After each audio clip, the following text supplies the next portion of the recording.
was the supreme. You might be familiar with three chief deities of the Vedas: Brahma, Vishnu, and Shiva. Brahma, Vishnu, and Shiva. So the question was, which of these is the supreme? Who is the supreme being? Who is the supreme God?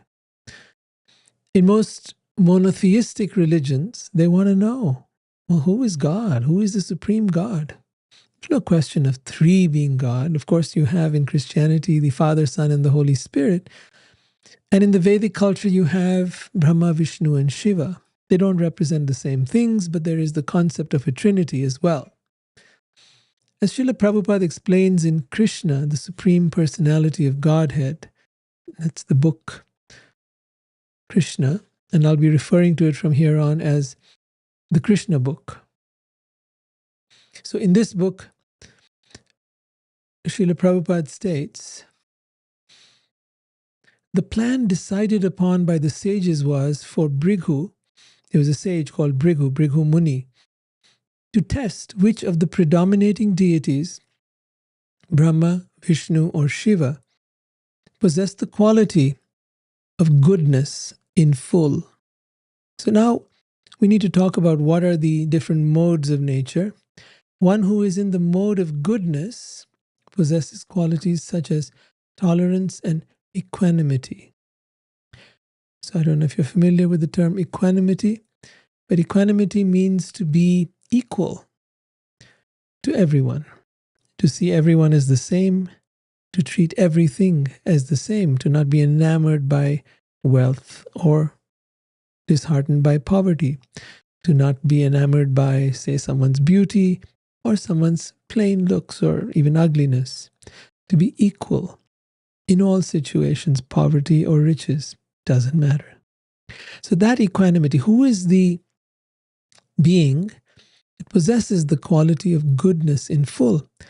Now, goodness, of course, as we're describing here, this equanimity is at the mode of goodness, but when they say goodness in full, they mean Shuddha Sattva, the highest form of goodness. And goodness here doesn't mean good and bad. It's not referring to that kind of value judgment, but rather it is a Sanskrit word called Sattva, Sattva Gun. You might have heard of sattvic foods. So yes, that's where it comes from. And Sattva means the mode of goodness. And in that mode of goodness, you have qualities such as tolerance and equanimity, whereas people who are in the mode of passion and ignorance are prone to easily lose their temper.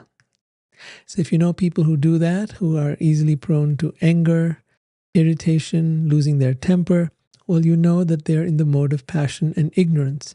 People who are in the mode of passion are all about doing things, getting things done. They're very prone towards action. They're passionate about projects and causes and work and other things that they're into, their hobbies. It could be anything.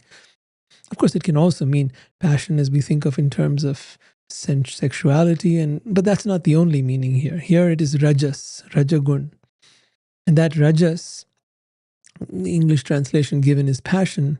I don't know what else could be said, but it essentially means this, where there are strong desires and you're working towards those desires. You want things, whether that be lusty desires, or that be desires for the things of the world, or that be desires for fame, whatever that desire might be, it's driven by rajas or raja gun, the mode of passion. And then there are the people in the mode of ignorance. And these modes of nature are states of consciousness, states of mind. We may have combinations of these, more or less of each of them, and at different times of day and in different seasons, there might be more of one and less of the other. But the mode of ignorance is where we have laziness. You don't feel like doing anything. You're completely down in the dumps. You're kind of like no motivation, no desire, nothing looks good, nothing is attractive, everything is. So you could call it depression, but it could also be just pure lack of motivation or desire. At its deepest level, it would be depression, and its worst levels, maybe it is even suicide, but that's all in the mode of tamas. And people in the mode of tamas don't care what they eat, They don't care how they look. They're not bothered to be clean. These are all in the mode of ignorance. So they wanted to find out that beyond these modes of goodness, passion, and ignorance, there is something called Shuddha Sattva, which means pure goodness. And pure goodness is non-dual. It is beyond the good and bad of this world, or you like someone, I don't like someone. I desire this, I don't want this. See, all our anger comes from that. We are angry when we don't get what we want. Essentially, when things don't go the way we want, when people don't agree with what we think, all these things, whenever something goes contrary to where we're at, we may get prone to lose our temper. Or if we have learned to manage ourselves and our emotions and our thoughts, we may not get angry. Or if we've practiced meditation and other such practices, we may actually rise above these modes of nature and not be affected by them. That's being in the mode of goodness. That's why a person in the mode of goodness experiences tolerance and equanimity, because they have actually risen above the modes of passion and ignorance. Now they are calm. Now they are peaceful. Right? But that in itself is not pure goodness. So they wanted to evaluate. Eager to resolve this question, the sages sent Brahma's son, Brighu. So he was known as Brighu Muni. Brighu was the son of Brahma. Brahma is as we mentioned earlier, Brahma, Vishnu, and Shiva.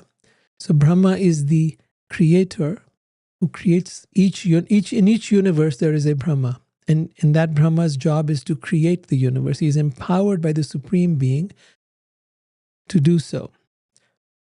Vishnu is the maintainer of the universe. There are different forms of Vishnu. There is Mahavishnu, who we'll be talking about today, and there is Garbhodakshai Vishnu, Shirodakshai Vishnu, so many different forms of Vishnu.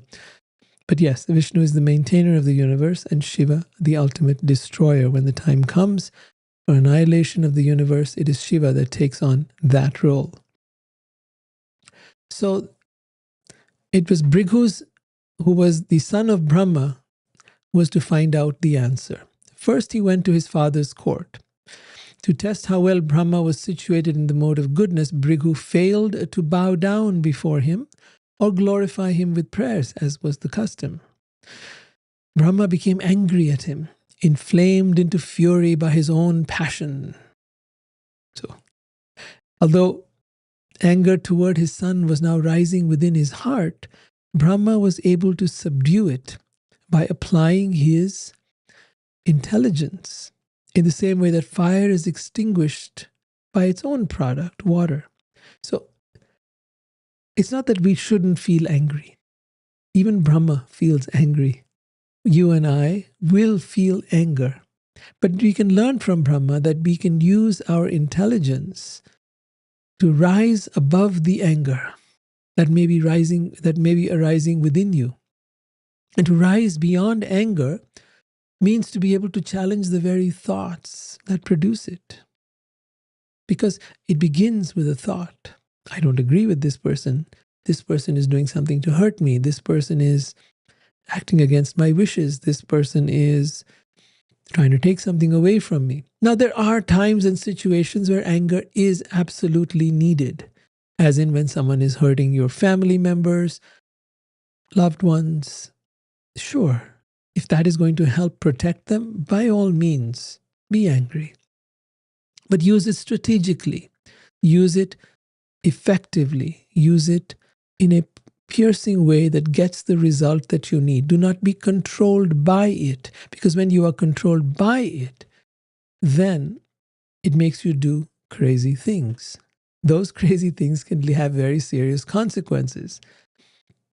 So one must always keep one's mind and emotion clear to be able to think, rather than becoming overwhelmed by one's emotion and then becoming reactive.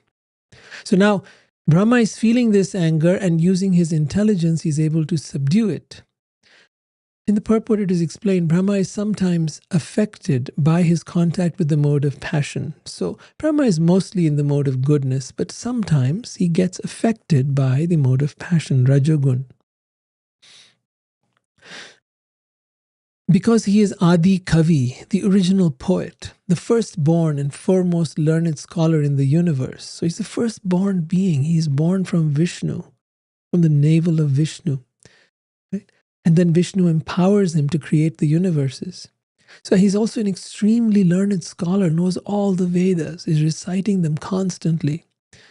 When anger begins to disturb his mind, he can control it by means of discriminating self-examination. So this is the key, discriminating self-examination. Examine yourself, witness the anger as it arises. Observe, what is my mind saying to me? Is it true? Can I be absolutely sure that it's true? How do I know? Where is the evidence? Once you have examined all that, what is the anger trying to do? What is its intention? Will that intention be effective? See, when you have very discriminating self-examination, as is mentioned here, then your anger can be effective in those rare circumstances where it is needed. Generally, it is not needed. Most things can be worked out by speaking one's mind, one's heart, by being able to negotiate things, by being able to come to some kind of agreement. Things can be worked out. Most things can. In this instance, Brahma reminded himself that Brighu was his son. Thus, in this verse, Shukadev Goswami draws the analogy that Brahma's own expansion, his son, served to put out his anger just as water, which originally evolved from the elemental fire in the primeval creation, puts out a fire. Brighu then went to Mount Kailash, where Shiva resides. And there Shiva stood up and happily came forward to embrace his brother. So Shiva and Brighu are brothers. Brighu is the son of Brahma. Shiva also is a manifestation from Brahma. There is an original Shiva. He is Sadashiv. He is beyond the modes of nature. But he comes into this world and has a particular function to perform in this world, a particular service, shall we say. But Brighu, when Shiva came to embrace him, Brighu refused his embrace, telling him, "You are a deviant heretic." He was insulting him. At this time, Shiva became angry, and his eyes burned ferociously. So keep in mind, Shiva is in charge of Tamogun, the mode of ignorance.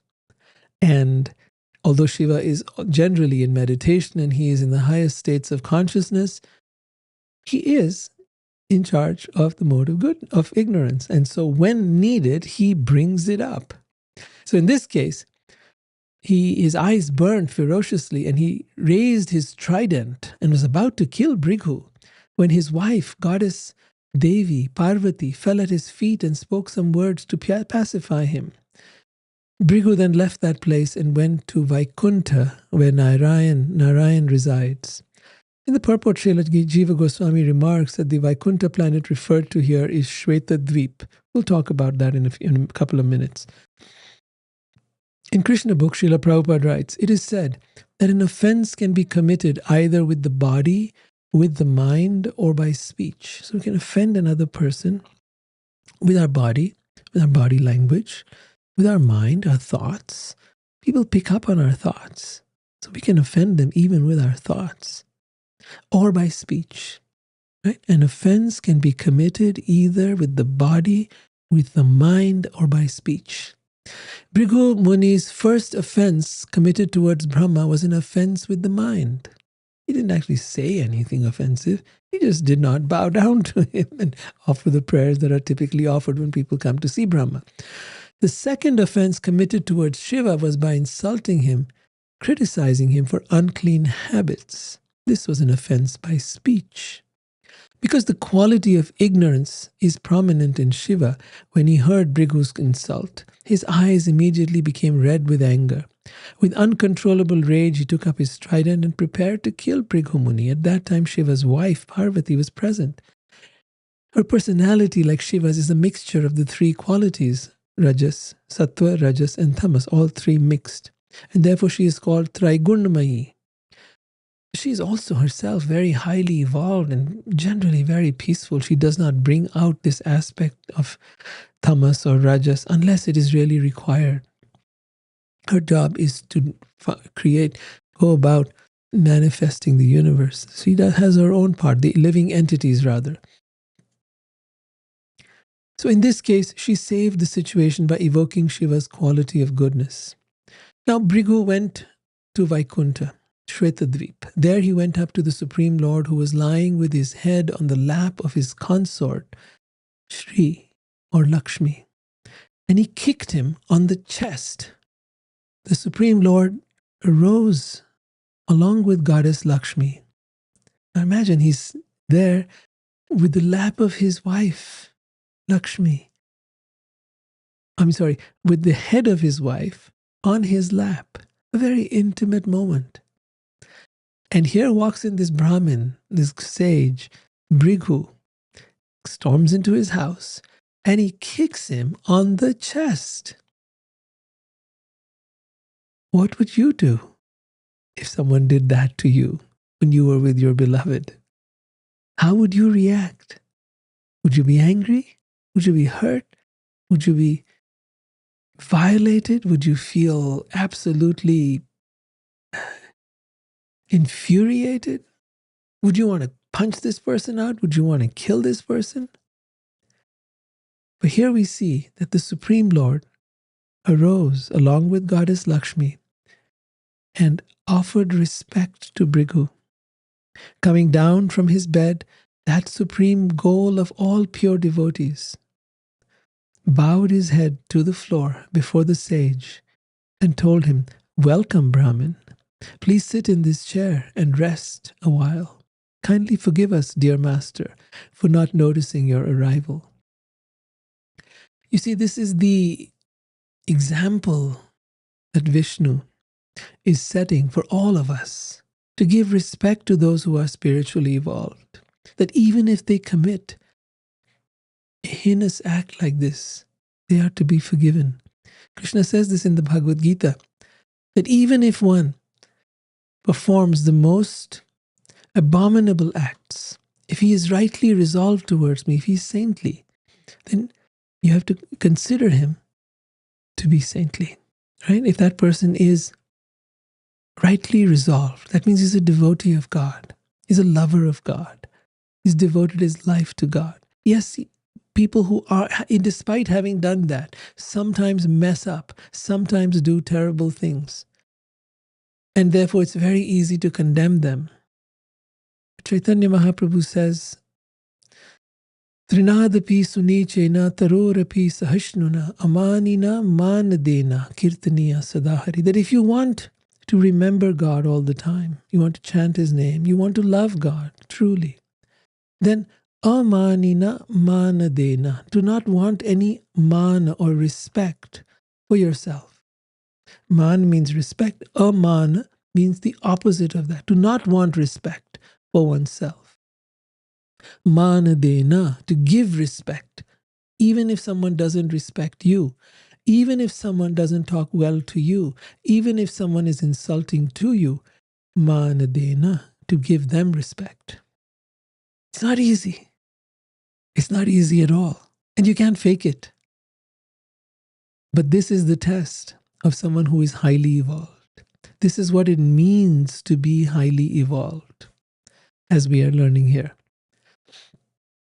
So in the purport, it is said, according to Srila Jiva Goswami, at the time of this pastime, Bhrigu Muni had not yet become a pure Vaishnava devotee of Vishnu, not yet. Otherwise, he would not have acted so rashly towards the Supreme Lord. Not only was Vishnu taking rest, but he was lying with his head on his wife's lap. I think I had it the other way around, but okay, he was lying with his head in his wife's lap. For Bhrigu to strike him in that position, and not even with his hand, but with his foot, was worse than any other offense that Bhrigu could have imagined. Srila Prabhupada comments, of course, Vishnu is all merciful. He did not become angry at the activities of Bhrigu, for Bhrigu was a great Brahmin. A Brahmin is to be excused even if he commits an offense, and Vishnu set the example. Yet it is said from the time of this incident, the goddess of fortune Lakshmi has not been very favorably disposed towards the Brahmins, and therefore, because of this, she withholds her benedictions from them. The Brahmins are generally very poor. Brahmins means the priests. They do all the services in the temple. They teach others how to worship. They also teach the scripture. And they are not very materially motivated. They are mostly in the mode of goodness, and they mostly engage in higher pursuits. Now, I'm not here talking about those who are born in Brahmin families. No, we're talking about genuine Brahmins. Those Brahmins by birth are not Brahmins. One has to be a Brahmin according to one's actions, one's guna and karma, one's qualities, one's aptitude, and one's actions. If those two are there, one is acting in that way, then such a true Brahmin is highly respected even by the Supreme Lord. Krishna is more fond of his devotees than he is fond of. He doesn't care. You insult him, he doesn't care. You don't dare insult his devotees. He's that protective. And the devotees need to understand that. Krishna is very protective of us, but he's also protective of all his devotees. Therefore, we should never speak ill of them and nor do them any harm. So here he's tolerating an insult to himself and giving honor to the Brahmin. So here Vishnu says, please purify me. He's telling Brighu, purify me. There's such humility here. My realm, purify my realm and the realms of the universal rulers devoted to me by giving us the water that has washed your feet. This holy water is indeed what makes all places of pilgrimage sacred. Today I have become the exclusive shelter of Lakshmi, the goddess of fortune. She will consent to reside on my chest because your foot has rid it of sins. He's saying, your foot having hit my chest has rid me of all sins. Now this is just an expression of humility. This is not based on fact. But he wants to honor this person, Brighu, instead of dishonoring him. He wants to praise him instead of insulting him. This is the level of self-control and self-awareness here. O great sage, your feet are indeed very tender. Saying this, Vishnu began massaging the Brahmin's feet with his own hands. Brighu felt satisfied and delighted to hear the solemn words spoken by the Lord of Vaikuntha. Overwhelmed with devotional ecstasy, he remained silent, his eyes brimming with tears. In the purport it is said, Brighu could not offer Vishnu any words of praise because his throat was choking with tears of ecstasy. In the opinion of Srila Vishwanath Chakravarti, the sage should not be condemned for his offensive behavior since his role in this transcendental pastime was arranged by the Supreme Personality of Godhead himself. Many a time, Vishnu or Krishna will arrange for such things to happen just so that people may understand their divine qualities, so that they may be able to exhibit who they are. And so such persons as Brighu over here become instruments for the Lord's glorification. Brighu then returned to the sacrificial arena of the wise Vedic sages and described his entire experience to them. Amazed upon hearing Brighu's account, the sages were freed from all doubts and became convinced that Vishnu is the greatest, the Supreme Lord. From him come peace, fearlessness, the essential principles of dharma, detachment with knowledge, the eightfold powers of mystic yoga, and his glorification cleanses the mind of all impurities. He is known as the supreme destination for those who are peaceful and equipoised, the selfless, wise, saintly beings who have given up all violence. His most dear form is that of Shuddha Sattva, pure goodness, and the Brahmins are his worshipable deities. Persons of keen intellect who have attained spiritual peace worship him without selfish motive. This is a big distinction here. There's a lot said in here that's really important to understand. But the last statement right here, that persons of keen intellect who have attained spiritual peace worship him without selfish motive. If you notice, most people, when they go to God, they go with selfish motive. They want to get something out of God. They're always asking, God, help me with this, help me with that, do this for me, do that for me. But the person who has become a pure devotee of God, who has become a lover of God, wants nothing except God himself. All I want is you. That's their prayer. All I want is you. I want nothing else. I'm willing to devote myself, my life, my body, my mind, my heart, my soul, all of me I give to you. And all I want in return is you, your love, a connection with you. That is the desire that is pure. And why would you do that? Because he is, as they describe here, the source of all peace, of all fearlessness, of all dharma, right? Principles of dharma, or some might say principles of religion, but of detachment, knowledge, of mystic powers. And by glorifying him, our mind becomes cleansed of all its impurities. Our desires become nullified. He is known as the supreme destination for those who are peaceful and equipoised. So the most highly evolved beings seek him. In the purport of Srimad, it is said, they quote a verse from Srimad Bhagavatam, Canto 11, Chapter 2, Text 42. Devotion, direct experience of the Supreme Lord, and detachment from other things. These three occur simultaneously for one who has taken shelter of him, in the same way that pleasure, nourishment, and relief come from hunger, right? Simultaneously. And increasingly with each bite for a person engaged in eating. So a person who's eating gets relief from hunger, gets nourishment, and gets pleasure simultaneously when they're eating. Similarly, when you worship the Supreme Godhead, three things occur. Devotion, a direct experience of the Supreme Lord, and detachment from other things. Because once you have tasted his presence, when you've experienced what it's like to be with him, that gives you such an incredible sense of joy, sense of love, sense of pleasure that you cannot get anywhere in this world. So everything of the world now it pales in comparison.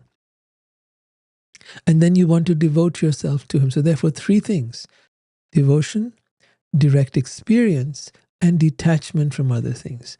This is not a path of belief. I want to stress that again. Bhakti is a path of direct experience.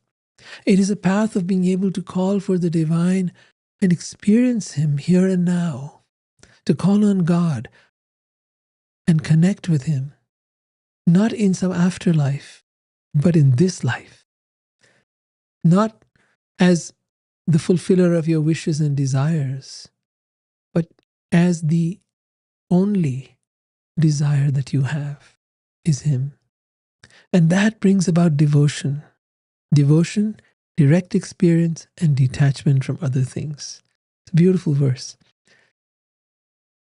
Similarly, in the first canto of Srimad Bhagavatam, in chapter number 2, it is said, Srila Sutta Goswami states, Vasudeve Bhagavati Bhakti Yoga Prayojitaha Janayati Ashu Vairagyam Jnanam Cha Yad Ahitukam. By rendering bhakti, devotional service, unto the personality of Godhead Sri Krishna, one immediately acquires causeless knowledge and detachment from the world. Why would you want detachment from the world? Let's look at the opposite. What does attachment bring us? If you're attached to things, if you're attached to position, prestige, honor, respect, if you're attached to family members, and if they then don't do what you want, right? If people insult you and don't respect you, If family members speak ill of you or do not understand you, do not appreciate you, do not speak well of you, then what happens? Our attachment goes from love to hate. Our liking of something that is taken away from, let's say we have some, let's take another example. We own something and that thing gets stolen or lost.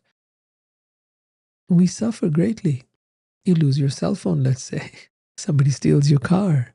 Someone walks away with precious jewelry that you acquired and worked hard for. The market falls and your money is lost.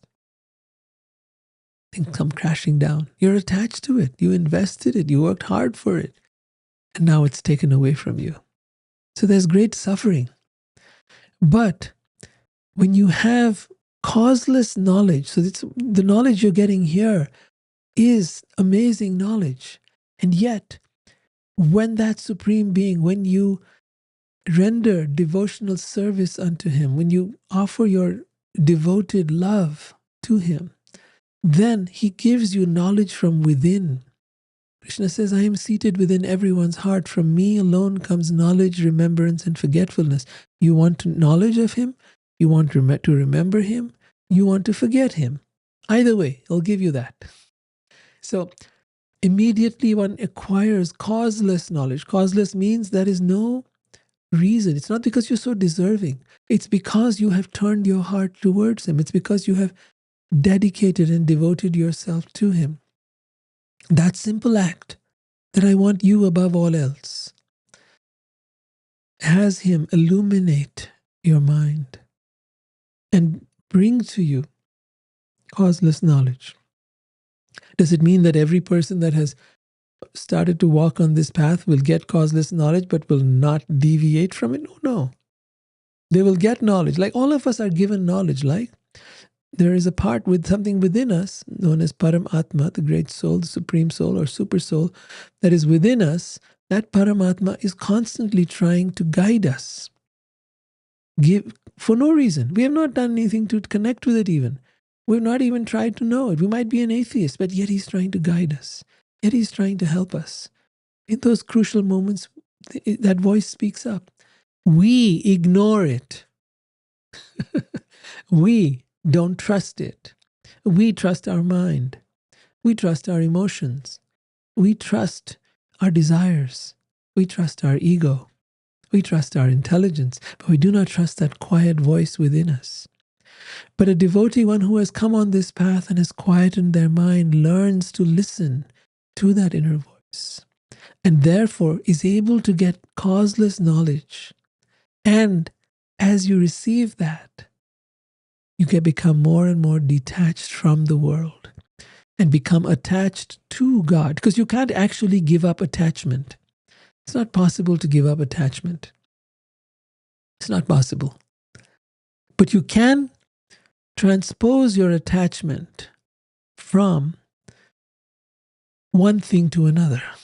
Think of in the past, you had a particular something that you desired. Let's say it was the latest cell phone. All right. Now it's a sort of passé thing. We've all had so many of them. It's not a big deal. But I'm sure in the early days, I remember the time when they came out with the iPod and I wanted that iPod and it was a big deal. I longed for it, wanted it. And one day I got it. But was I scared I would lose it? Absolutely. Maybe somebody would steal it from me. Yes. And likewise, the first cell phone, and then the second and the third, and then they got better and better and more expensive, and you kept putting money into these things. You always worried if it falls, if it breaks, if it gets stolen, what will happen? So detachment helps us ride through the ups and downs of the world, gain and loss. Detachment helps us navigate the world without suffering. It doesn't mean you shouldn't have things, but you shouldn't be attached to them. And attachment comes from the word I. This is mine. This is egoic. It's based on the ego. This is mine. The truth is nothing is mine. Everything belongs to God. When we have that understanding, we know and trust that whatever I have lost, I will get again. Krishna says it very clearly. I preserve what you have. and I provide what you need. It's very simple. He says, I'm there for you. Right? So, the Supreme Lord now expands into three kinds of manifest beings. These three are referred to as Sura, or Deva is another word, and they are in the mode of goodness, Sattva Gun. So, Sattva is what gives rise to these Suras, or the Devas. These are the demigods. These are the highly evolved persons. These are the ones who have come to a place of equanimity, peacefulness, inner peace. The second kind of person in the world is the Asura, the opposite of Sura. This person is in the mode of Rajas, or passion. They are only interested in accumulating things, enjoying the world of God without acknowledging God. They are busy, passionately, wanting more and more and more. And there is no end to their desire, no satisfaction. And finally, you have the Rakshasa. This person is in tamas, or ignorance.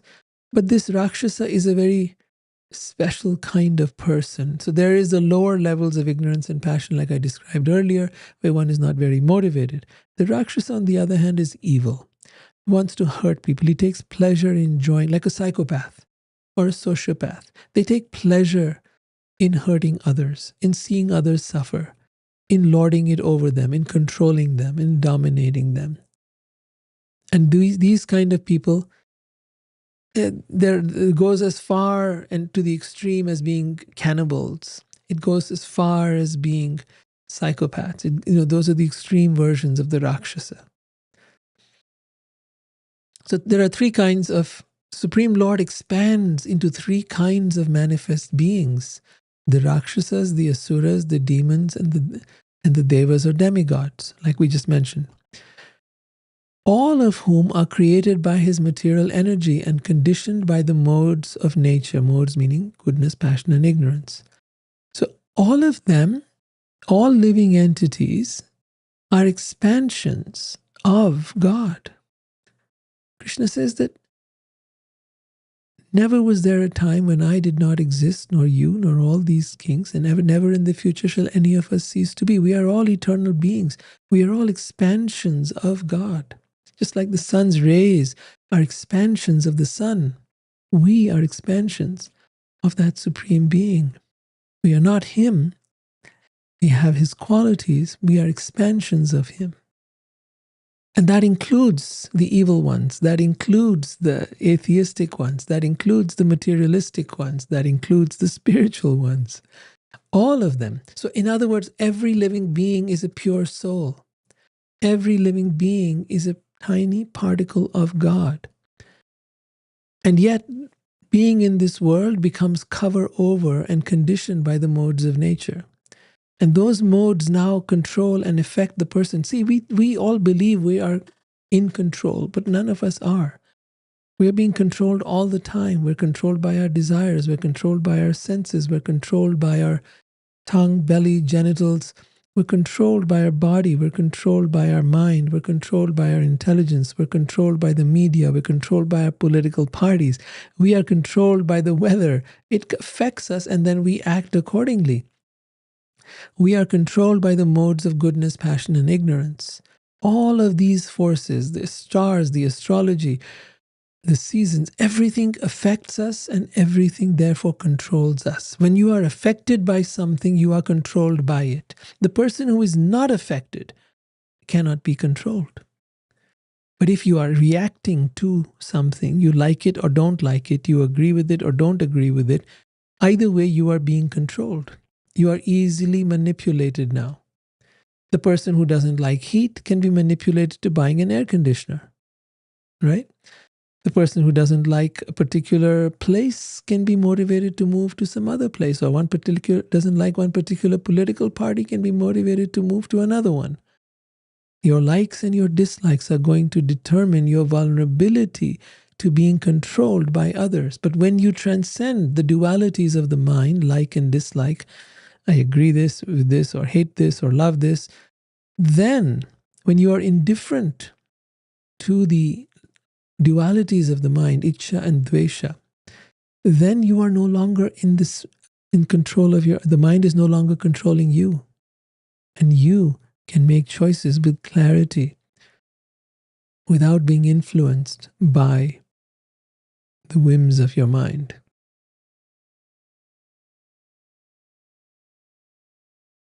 Among the three modes, it is the mode of goodness which is the means of attaining life's final success. What is life's final success? It is to become spiritually self-realized, to realize who I really am, beyond the mind, senses, and body, beyond the intellect, beyond the ego. Who am I? And then what is my connection with God? And to revive that connection. But that can only happen in the mode of goodness. That is why we encourage people that if you really want to become peaceful, if you really want to connect with God, if you really want to attain life's real meaning and purpose, then you need to come to that mode of goodness, which means to give up meat eating, meat, fish, eggs, etc., to give up intoxicants of all kinds, tea, coffee, cigarettes, drugs, all of that drop, because those things are not conducive to the mode of goodness.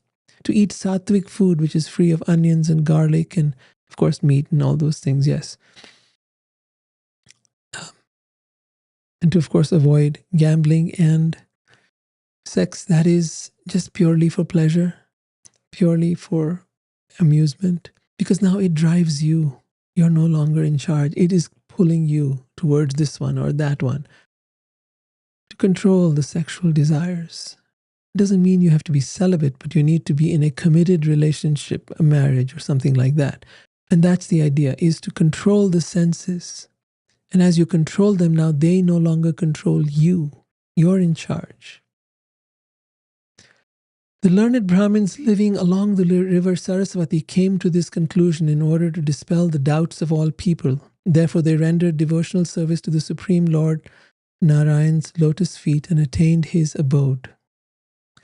Now at this point, Srila Sutta Goswami, who was narrating this conversation between Shukadev and Parikshit to a group of sages in the forest of Naimisharanya, he said, "Thus did the fragrant nectar flow from the lotus mouth of Shukadev Goswami, the son of the sage Vyas. This wonderful glorification of the Supreme Person destroys all fear of material existence." Listen very carefully. This wonderful glorification of the Supreme Person destroys all fear of material existence. A traveler who constantly drinks this nectar through his ear holes will forget the fatigue brought on by wandering along the paths of worldly life. I read this again to you. This wonderful glorification of the Supreme Person destroys all fear of material existence. We live in fear of material existence. Everything we do is because there is fear. Fear we may be hungry, fear we may be without a home, fear we may not have shelter, fear we may not have a safe, just so we can create safety for ourselves. That's our primal instinct, is to create safety. And that, along with a whole bunch of other fears, destroy our peace, make us work hard day and night. So a traveler who constantly drinks, we are all travelers traveling through this material world. We don't belong here. This is not our home. A traveler who constantly drinks this nectar through his ear holes will forget the fatigue brought about by wandering along the paths of worldly life. In the purport, it is said, this narration by Srila Shukadev Goswami is precious in two ways. For those suffering from spiritual infirmity, infirmity means physical or mental weakness. So those suffering from physical or mental weakness, it is an effective tonic to cure the disease of illusion or maya. See, listening to this information, these books, this knowledge, cures you of the disease of illusion, of maya. It makes you snap out of the matrix, if you want to use that expression. And for the surrendered devotees, surrendered Vaishnavas, it is a delicious and invigorating beverage, fragrant with the aroma of Sri Shukadev's realizations. With that, we now come to the second part of today's events, and we come to the city of Dwarka. Shukadev Goswami said, once in Dwarka, this is the capital of Krishna, the island city of Dwarka. So once in this city of Dwarka, a Brahmin's wife, again Brahmin is a priest, gave birth to a son, but the newborn infant died as soon as he was born. The Brahmin took the corpse and placed it at the door of King Ugrasena's court. Then agitated and lamenting miserably, the Brahmin said, this duplicitous, greedy, so he's referring to the king, King Ugrasena, Krishna's father-in-law, who was the king of Dwarka. Krishna didn't take the position of king. He said, the Brahmin now, this priest, is, you know how much they're revered and held in great esteem. So he's saying, this duplicitous and greedy enemy of Brahmins, this king, this unqualified ruler, addicted to sense pleasure, has caused my son's death by some discrepancies in the execution of his duties. So he's blaming the king for the death of his son. Purport, presuming that he himself had done nothing to cause his own son's death, the Brahmin thought it reasonable to blame King Ugrasena. In the Vedic social system, the monarch is considered responsible for everything occurring in his kingdom, good or bad. Even in a democracy, a manager who takes charge of some group or project should accept personal responsibility for any failure, rather than, as is so often the case today, rather than trying to place the blame on his subordinates or superiors. See, we see this all over. Even our politicians will blame the citizens. They'll blame other politicians, of course, but also they will blame the citizens, or they will blame a certain group of citizens. But this is not the Vedic way. In the Vedic way, the leader takes responsibility for whatever is happening in the kingdom. So it says, citizens serving such a wicked king, the Brahmin continues, citizens serving such a wicked king who takes pleasure in violence and cannot control his senses are doomed to suffer poverty and constant misery. Now, this is all being spoken in anger. None of it is true. But you know how in anger we can get sometimes so blinded. He's lost his son. He's grieving. In his anger, he's just spouting venom, as can happen to any of us. The wise Brahmin suffered the same tragedy with his second and third child. Each time he left the body of his dead son at the king's door and sang the same song of lamentation. When the ninth child died, Arjun, who was near Krishna, happened to overhear the Brahmin lamenting. Now, Arjun is the same one who Krishna spoke to on the battle of Kurukshetra. He is the brother of the Pandavas. He was the best archer of his time. He was one of the most wonderful devotees of Krishna as well. So Arjun was standing next to Krishna in Dwarka, and he happened to overhear the Brahmin's lamentation. Remember, his ninth child had now died. Thus Arjun addressed the Brahmin. What is the matter, my dear Brahmin? Isn't there some lowly member of the royal order here who can at least stand before your house with a bow in his hand? These Kshatriyas, these warriors, because they were a Kshatriya race, they were warriors. These Kshatriyas are behaving as if they were Brahmins idly engaged in fire sacrifices. The rulers of a kingdom in which Brahmins lament over lost wealth, wives, and children are merely impostors playing the role of kings just to earn their livelihood. So he's completely resonating with this person, being empathetic, completely stepping into his shoes, feeling his pain, speaking as he would, as the man is speaking. He then says to the Brahmin, my lord, I will protect the progeny of you and your wife who are in such distress. If I fail to keep this promise, I will enter fire to atone for my sin. This is the vow he's taking. Arjun is taking this vow. Oh my God. This is before the battle of Kurukshetra. This is before the Mahabharata. And Arjun has now said, if I do not keep my promise to protect your children, I will enter fire to atone for my sin. In the purport it is said, chivalrous Arjun could not tolerate the shame of being unable to fulfill his promise. As Krishna says in the Bhagavad Gita, chapter 2, text 34, for a respected person, dishonor is worse than death. The Brahmin then said, neither Shankarshan, that's Balaram, Vasudev, Krishna, Pradyumna, his son, the best of bowmen, nor the unequaled warrior Aniruddha, and son of Pradyumna, could save my sons. Then why do you, he's telling Arjun, naively attempt a feat that the almighty lords of the universe could not perform? I cannot take you seriously. Arjun said, I am neither Shankarshan or Balaram, nor Krishna, nor even Krishna's son. Rather, I am Arjun, wielder of the Gandiva bow. Do not minimize my ability, which was good enough to satisfy Shiva. I will bring back your sons, dear master, even if I have to defeat death himself in battle. Thus convinced by Arjun, the Brahmin went home, satisfied by having heard Arjun's declaration of his prowess. When the Brahmin's wife heard about this and was about to again give birth, the Brahmin went to Arjun in great anxiety and begged him, please, please protect my child from death. After touching pure water, offering obeisance to Maheshwara, Shiva, and recollecting the mantras for his celestial weapons, Arjun strung his bow Gandiva. Now he's going to stop death from coming to this man's home and killing his child. Arjun fenced in the house where the birth was taking place by shooting arrows attached to various missiles.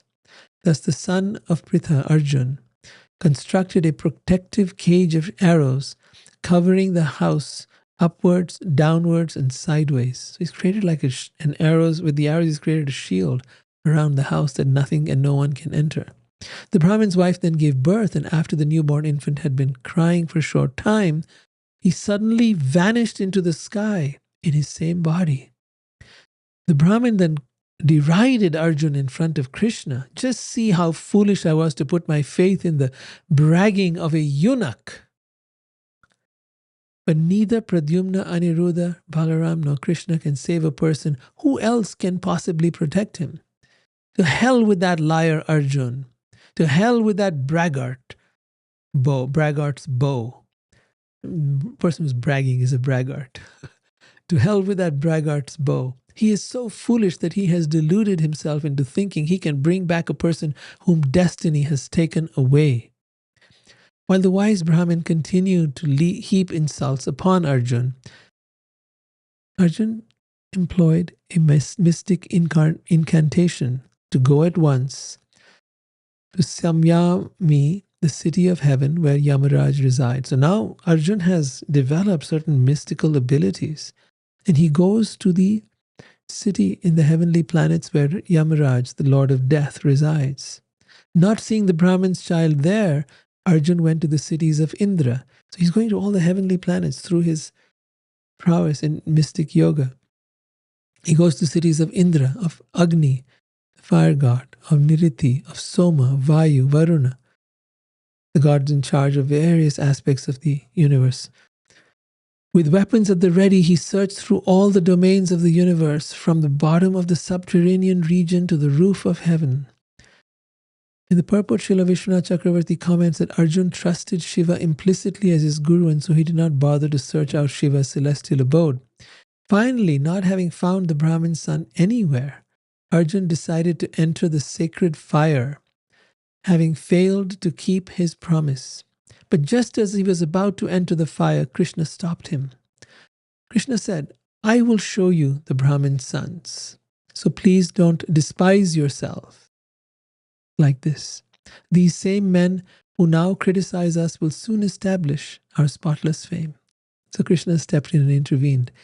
Having thus advised Arjun, the Supreme Godhead had Arjun join him on his divine chariot, and together they set off towards the west. Krishna's chariot passed over the 7 islands of the middle universe, each with its ocean and its 7 principal mountains. Then it crossed the Lok-Alok boundary and entered the vast region of total darkness. This is a very interesting piece, I must say. We've been hearing about dark matter. We've been hearing about dark energy. Scientists tell us that more than about 97% of the universe is filled with these two things. I think it is dark energy that fills up most, or either way, I'm not sure which one is. 70% is the dark matter, and the remaining 27% is dark energy, or vice versa. But yes, the universe is full of this dark substance that they don't know what it is. Here we see that they are talking about it. In Krishna book, Srila Prabhupada notes, Krishna passed over all these planets and reached the covering of the universe. This covering is described in Srimad Bhagavatam as great darkness. This material world as a whole is described as dark. In the open space there is sunlight. Therefore it is illuminated. But in the covering, because of the absence of sunlight, it is naturally dark. So within the universe there are suns everywhere which illuminate. But around the universe there is this dark shield. Possibly dark energy, dark matter. And as you've heard, anything that enters it disappears. They do not know what happens to it. In that darkness, the chariot's horses, Saibhya, Sugriva, Meghapushpa, and Balahaka, lost their way. Seeing them in this condition, Krishna, the supreme master of all masters of yoga, sent his Sudarshan disc before the chariot. So this is the chariot. And the next thing that happened is Krishna sent his Sudarshan chakra, his Sudarshan disc, and he sent that ahead. So Krishna, the supreme master of all masters of yoga, sent his Sudarshan disc in front of the chariot. That disc shone like thousands of suns. The Sudarshan disc penetrated the darkness with its blazing effulgence, racing forward with the speed of the mind. It cut through the fearsome, dense oblivion, expanded from primeval matter. Here's another hint. Primeval matter. So this is that dark matter that they're talking about. Primeval matter. This is from where the universe comes, originates from this. So it cut through the fearsome, dense oblivion, expanded from primeval matter, as an arrow shot from Ram's bow cuts through his enemy's army. In other words, the Sudarshan Chakra now is carving the way for them to proceed. Sudarshan Chakra almost has this incredible power that Krishna's Sudarshan Chakra has. Following the Sudarshan disc, the chariot went beyond the darkness and reached the endless spiritual sky of the all-pervasive Brahma Jyoti. Now, you've heard of the light, right? And how people want to go and merge with the light. It's not quite like you see here. It's not like sunlight where you have clouds and the sun and all that. No. The Bhagavatam describes it more as the spiritual world is made of light. It is self-illumined, and within it are many, many planets. They're called the Vaikuntha planets. But many yogis want to go and merge into the light. So now they've reached that place. They've gone past the coverings of the material universe, and they've come to the place of the Brahma Jyoti. That's what it's called. Jyoti means light, and Brahma means the divine light. As Arjun beheld this glaring effulgence, his eyes hurt, and so he shut them. After breaking through each of the 8 concentric shells of the universe, the Sudarshan disc led Krishna's chariot into the limitless self-effulgent atmosphere of the spiritual sky, Brahma Jyoti. This journey by Krishna and Arjuna to Vaikuntha is also narrated in the Sri Harivamsha, where the Supreme Lord says, the divine expansion of Brahman effulgence, so this is the Brahman effulgence, the Brahma Jyoti, the light. the divine expanse of Brahman effulgence you have seen is none other than myself. So Krishna is saying, this light that you see is none other than myself. See, many people don't understand this. There is no difference between the light, between the presence of God within us, and the form of Krishna himself. This is called Advaya Gyan. This means that they are none different from each other. Krishna and his name are no different. Krishna and his light, that the light that emanates from him, are no different. Krishna and his the deity form are no different. Krishna and his book, the Srimad Bhagavatam, are no different. Wherever you come in touch with him, you're coming in touch with that supreme being, and you're feeling his presence and his energy. That is the evidence that you know. Your mind becomes quiet. You become peaceful inside. It's just this wonderful, uplifted feeling. That's why we keep on reading and learning from this, because it fills us with so much of joy and bliss. So Krishna is saying that light which the yogis pursue is no different than me. But within that light, there are all these planets of Vaikuntha, where there is no birth, no death, no old age, no disease, where people have spiritual forms. And then within the Vaikuntha planets, the highest of them is Goloka. That is the planet of Krishna himself. It is said to be shaped like a lotus. And within that, Krishna performs his Leela, his pastimes, which he shows in Vrindavan when he is here. He shows us what it's like to be in the spiritual world with him, how they play, how they have fun, how they have wonderful times. And he wants us to join him. So that's why he comes to this world, as he did 5,000 years ago, to show us what it's like to be with God.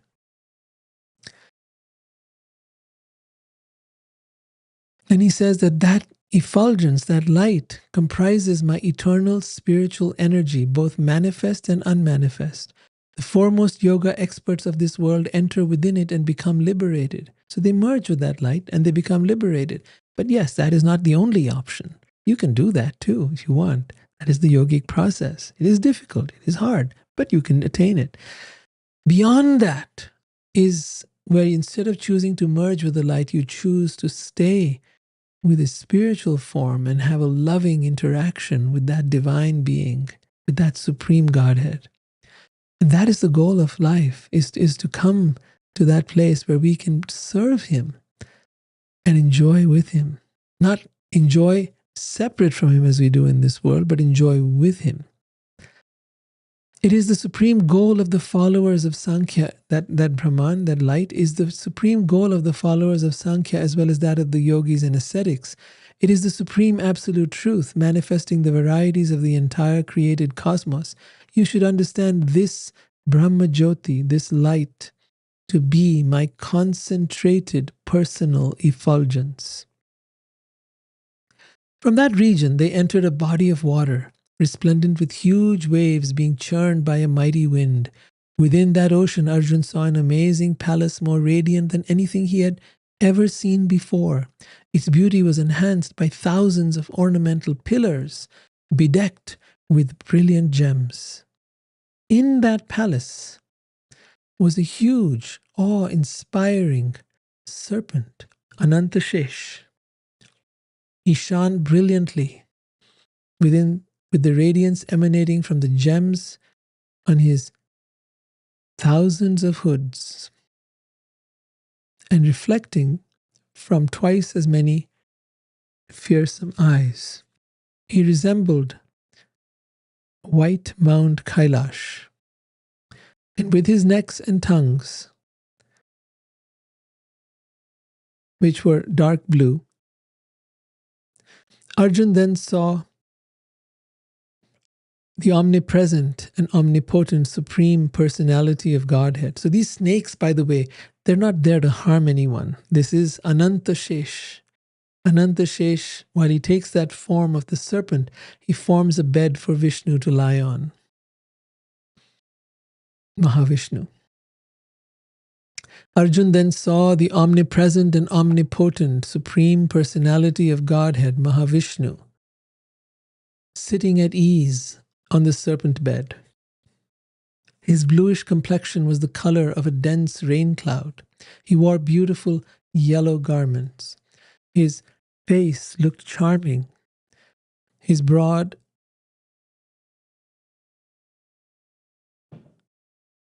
eyes were most attractive, and he had 8 long, handsome arms. His profuse locks of hair were bathed on all sides in the brilliance reflected from the clusters of precious jewels decorating his crown and earrings. He wore the Kaustubha gem, the mark of Shrivasta, and the garland of forest flowers.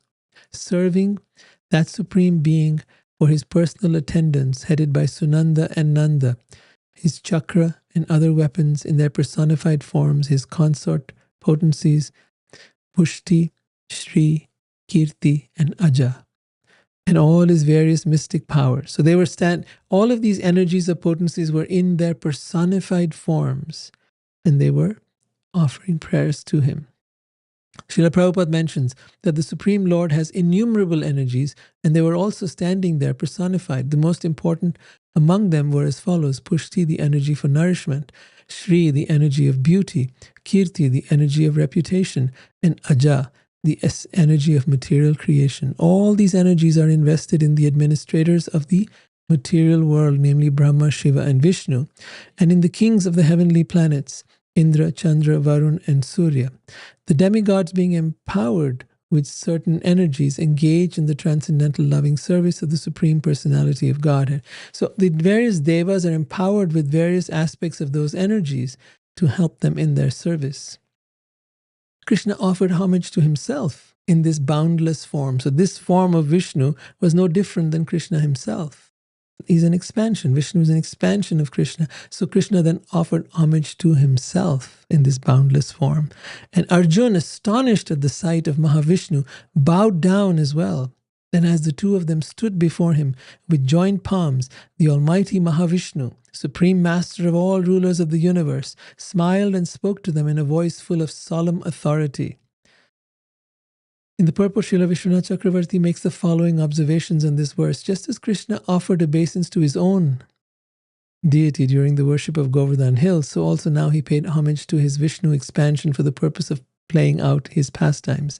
The Supreme Lord is Ananta, possessed of countless manifestations, and this 8-armed form is among them. He is Achyuta, never falling from his position, in the sense that he never stops engaging in his human-like activities as a cowherd boy of Vrindavan. So he's constantly engaging in these cowherd activities that you heard about in his pastimes in Vrindavan. These are eternal. They are Ananta Leela, Nitya Leela.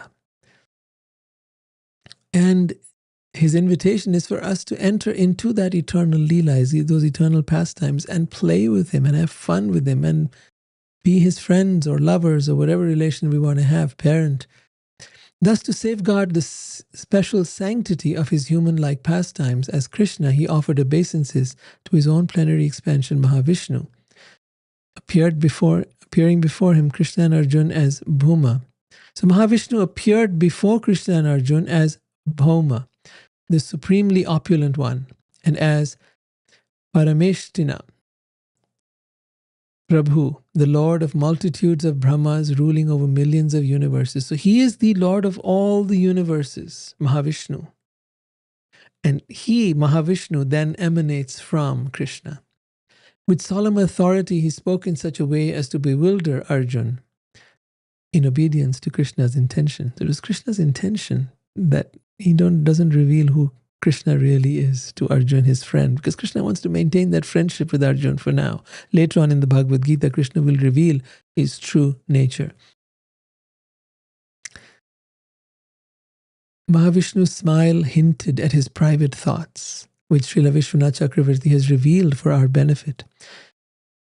In his mind, in Mahavishnu's mind, he was thinking, "My dear Krishna, by your desire, I will describe my superiority, even though I am your expansion.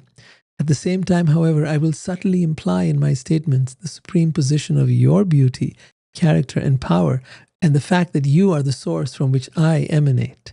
Just see how clever I am that in front of Arjuna, I am confidently divulging my true identity as non-different from you." Mahavishnu said, "I brought the Brahmin sons here because I wanted to see the two of you, my expansions who have descended to the earth to save the principles of Dharma. So he's talking about Krishna and Arjun, who have both come together to save the principles of Dharma, the principles of religion, the principles of righteousness. As soon as you finish killing the asuras who burden the earth, right? Krishna had come. Paritranaya sadhunam vinashaya chadu. I've come to annihilate the miscreants, the troublemakers, the kings and others who have been causing havoc on earth. So as soon as you finish killing those asuras, those demons who burden the earth, quickly come back here to me. Although all your desires are completely fulfilled, O best of exalted personalities, for the benefit of the people in general, you should continue to exemplify dharma, religious behavior, as the sages Nara and Narayan. Thus instructed by Mahavishnu, in the topmost planet, Krishna and Arjun assented by chanting Om. Then they bowed down to Almighty Mahavishnu, taking the Brahmin sons with them. So now the Brahmin sons had been brought by Mahavishnu to his abode, and now they're taking those sons back. They returned with the boys to Dwarka by the same path along which they had come. There they presented the Brahmin with his sons, who were in the same infant bodies in which they had been lost. Having seen the domain of Vishnu, Arjun was totally amazed. He concluded that whatever extraordinary power a person exhibits can only be a manifestation of Sri Krishna's mercy.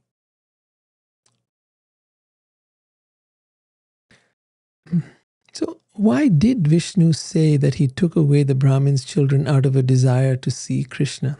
Why should the Supreme Godhead hanker to see his own expansion? Perhaps he has always been wanting to see Krishna and myself. These are the thoughts Arjun is having.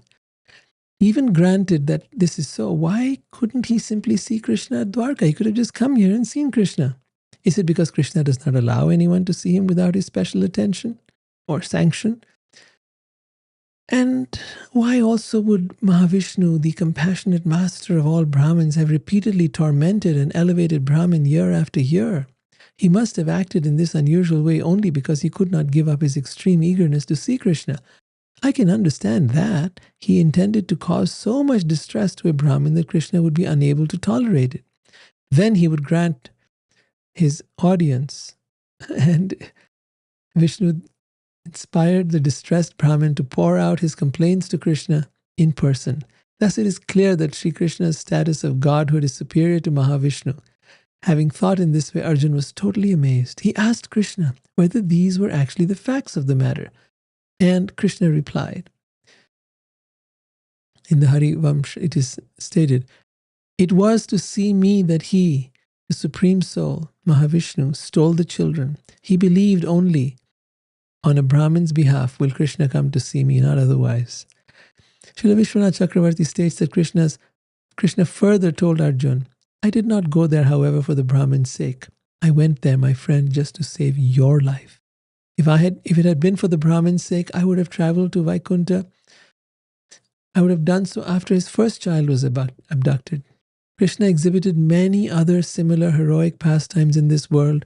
He apparently enjoyed the pleasures of ordinary human life, and he performed greatly potent fire sacrifices. So in other words, when Krishna was here, he acted like a human, and he enjoyed all the things of this world. Everything of this world is meant for his enjoyment, as are we. Having demonstrated his supremacy at suitable times, Krishna showered all desirable things upon the Brahmins and his other